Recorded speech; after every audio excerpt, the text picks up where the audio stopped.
সিরিয়ায় ত্রিদেশীয় হামলা কি প্রয়োজনে? ৩৩ বছর পর বন্দীদের ঘিরে কি হচ্ছে?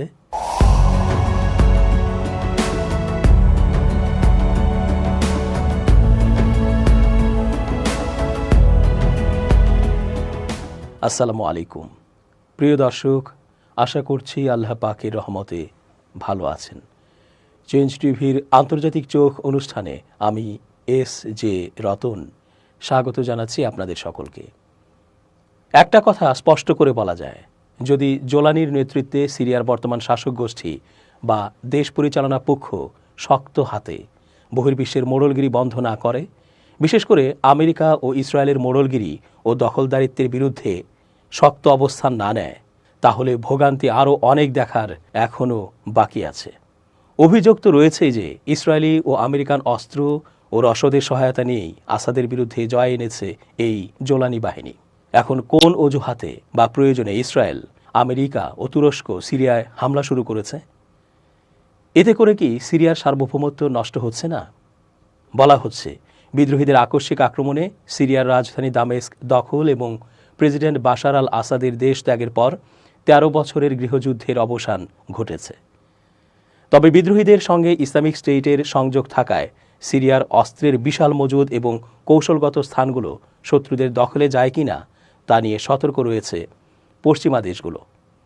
ইন্ডিয়া টুডে লিখেছে, সপ্তাহান্তে সিরিয়ার গুরুত্বপূর্ণ লক্ষ্যবস্তুতে কয়েক ডজন বিমান হামলার খবর পাওয়া গেছে।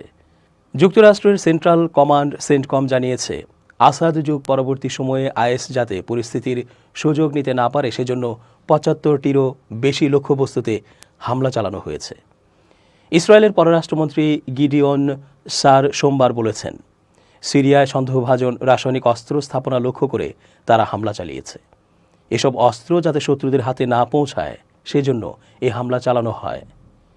ইরান ও রাশিয়ার পাশাপাশি লেবাননের সশস্ত্র গোষ্ঠী হিজবুল্লাহর কাছ থেকে অকুণ্ঠ সমর্থন পেয়েছিলেন বাশার আল আসাদ।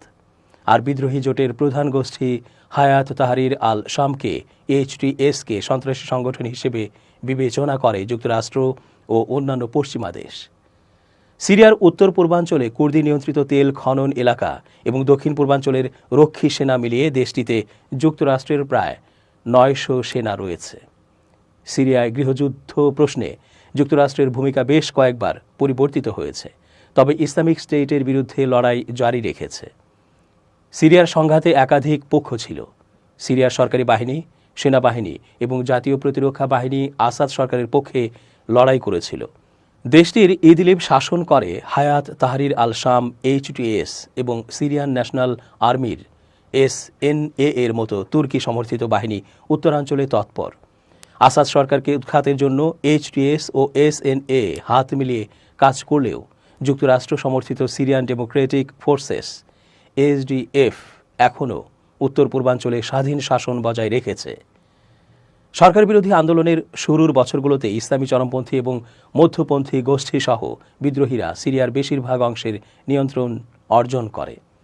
২০১৪ সালের মধ্যে তারা উত্তর পশ্চিমাঞ্চল, হামা, দামেস্কের নিকটবর্তী এলাকা, ইসরায়েলের দক্ষিণ পূর্ব সীমান্ত এবং উত্তর পূর্বে ইউফ্রেটিস ও আল হাসাকাহ প্রদেশের কিছু অংশে শক্ত ঘাঁটি দখল করে নেয়।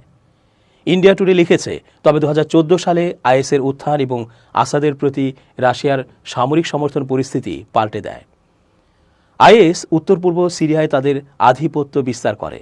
অন্যদিকে রাশিয়ার বিমান হামলায় বিদ্রোহী গোষ্ঠীগুলো পিছু হটতে বাধ্য হয়।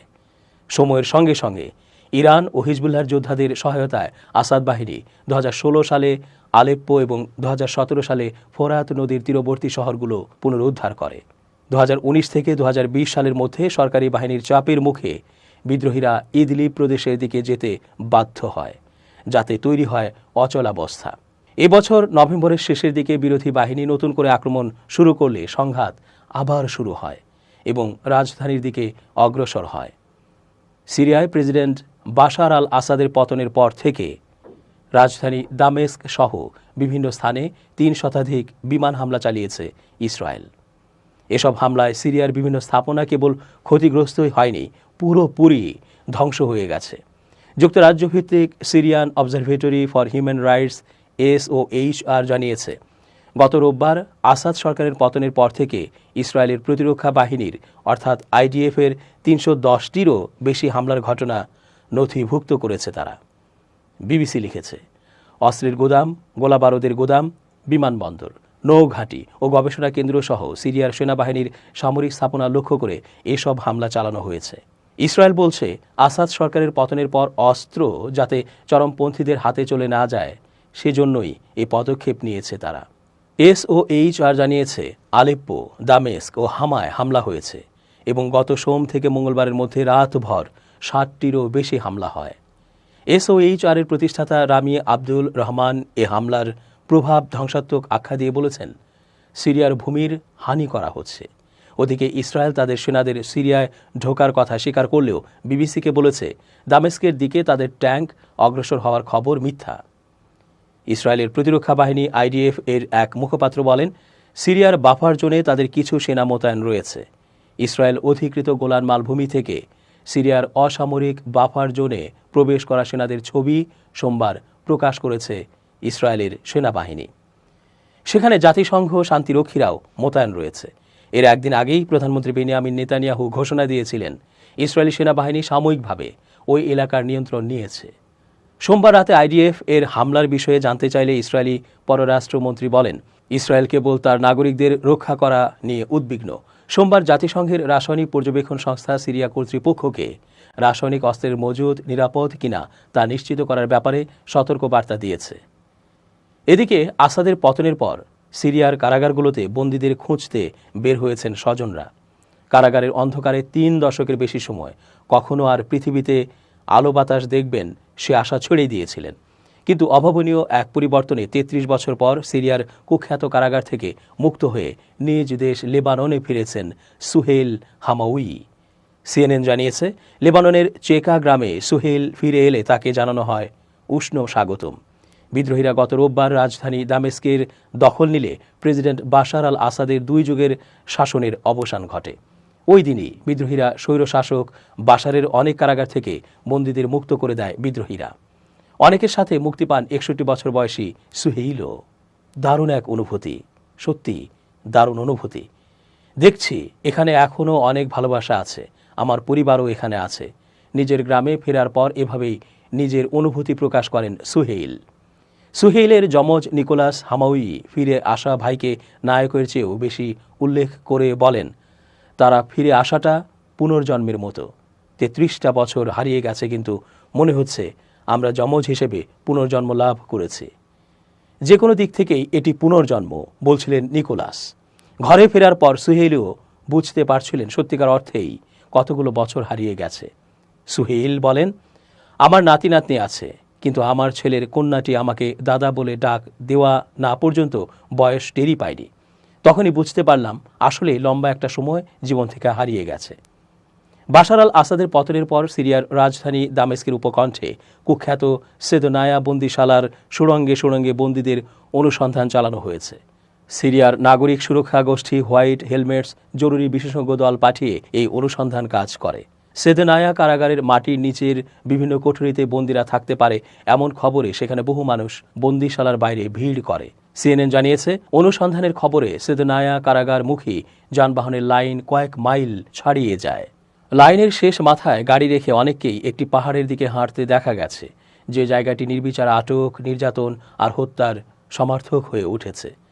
বাশারের শাসনকালে আটক কয়েক হাজার বন্দী এখনও সেদনায়া কারাগারের রেড সেকশন নামের ভূগর্ভস্থ সেলে আটক আছে এমন খবর পেয়ে মানুষজন ভিড় করতে শুরু করে ওই এলাকায়।